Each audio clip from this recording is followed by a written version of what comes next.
నిన్న బడ్జెట్ సమావేశాలలో మాజీ మంత్రివర్యులు సూర్యాపేట శాసనసభ్యులు దళిత ఆశాజ్యోతి దళిత పక్షపాత్రి జగదీష్ రెడ్డి గారిని సస్పెండ్ చేయడం చాలా దురదృష్టకరమైన విషయం. ఎందుకంటే ఒక 4 నిమిషాలు అసెంబ్లీ సమావేశాలు మనం ఇంతమంది రాజకీయాలు చేస్తున్నాం, 4 నిమిషాలు మాట్లాడంగానే సస్పెండ్ చేసినటువంటి చరిత్ర ఏ అసెంబ్లీలోనైనా ఉన్నదా, ఏ రాష్ట్రంలోనైనా ఉన్నదా? తన్నుకున్న రోజులు ఉన్నాయి, మైకులు ఎరగొట్టుకున్న రోజులు ఉన్నాయి, పోడియం దగ్గరికి పోయిన రోజులు ఉన్నాయి, 0 అవర్లో ధర్నా చేసిన రోజులు ఉన్నాయి, కారాలు పట్టుకున్న రోజులు ఉన్నాయి. గత ప్రభుత్వాలలో మనం చూడలేదా? గత ప్రభుత్వాలు ఉమ్మడి ఆంధ్రప్రదేశ్లో చూడలేదా? అయ్యో 4 నిమిషాలు మాట్లాడగానే నువ్వు సస్పెండ్ చేసినావంటే గుమ్మడికాయ దొంగవారంటే భుజాలు ధరుకున్న రీతిగా ఉన్నది మీ ప్రభుత్వ పరిపాలన. ఎందుకంటే మీ డొల్లతనం బయటపడ్డది. ఖచ్చితంగా ప్రజల పక్షాన ప్రజా సమస్యల పట్ల జగదీష్ రెడ్డి గారు నిలదీస్తారన్న ఉద్దేశంతోనే ముందు జాగ్రత్తగా మీరు అతన్ని సస్పెండ్ చేయడం జరిగింది. ఇది చాలా దురదృష్టకరమైన విషయం. అసలు ఇందులో స్పీకర్ గారికి ఏం సంబంధం అండి? మీరు ఒక పెద్ద మనిషిగా వ్యవహరిస్తున్నారు. మీ శాసనసభ మీ సొంతం కాదు అన్నాడు. మీ సొంతం కాదంటే ప్రభుత్వాన్ని ఉద్దేశించి అన్నదే తప్ప ఒక స్పీకర్ను ఉద్దేశించి అన్నది కాదు. ఎందుకంటే సూర్యాపేటలో గత ఎంపీపీ గారు, మాజీ ఎంపీపీ గారు, మాజీ జడ్పీటీసీ గారు మొత్తం చెప్పారు, జగదీష్ రెడ్డి గారు నిజంగా వాస్తవానికి దళిత పక్షపాతి.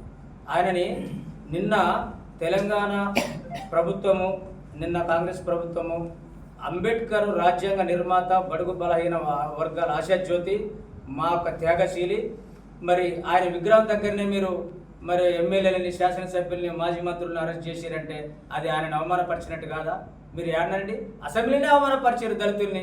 దళిత స్పీకర్ని అడ్డం పెట్టుకుని రాజకీయాలు చేయడం ఇది దుర్మార్గమైన విషయం. ఎందుకంటే స్పీకర్ మమ్మల్ని వాడుకుంటే అనుకున్నారా మీరు?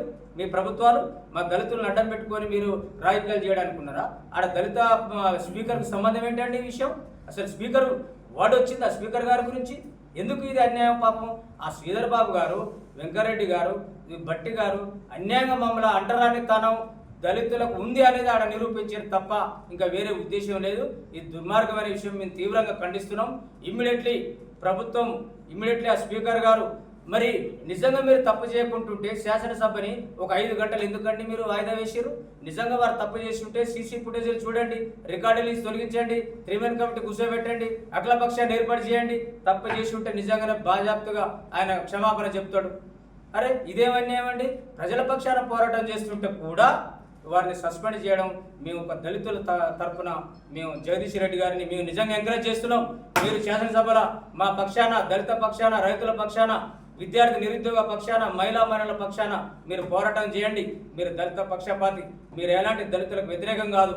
మీరు ఏమైనా స్పీకర్ని అడ్డం పెట్టుకొని ప్రభుత్వం మిమ్మల్ని నిందిస్తుంది తప్ప మీరు ఎలాంటి తప్పు చేయలేదు.